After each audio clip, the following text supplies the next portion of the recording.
Hey, good day, and welcome back to 2 Minutes on Space Design. Today we are going to talk about Comic Sans. No, we're not going to talk about Comic Sans, but we are going to talk about fonts.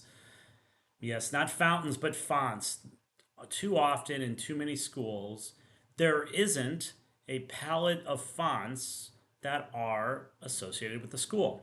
Sometimes a school district says, here are the fonts of our school district. But often this is left to chance. And what we find is in classroom, there's a panoply of fonts, and it creates visual distraction. What we have is this font just happened to be what was on this paper.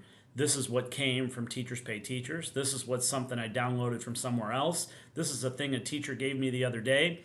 And everything starts to create visual chaos in the classroom, on displays, outside of the classroom, on signage that you send home, on signage that you put in the halls. You're starting to get the point.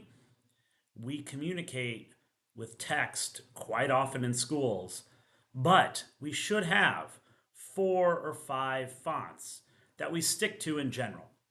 It doesn't have to be perfect, but what if every classroom reduced the number of fonts it had by 1 or 2 and reduced the visual noise? If we're thinking about accessibility, there are certain fonts that are easier for our students with visual impairments to read. There are easier fonts for our students that are dyslexic to read. Let's think about fonts as designers.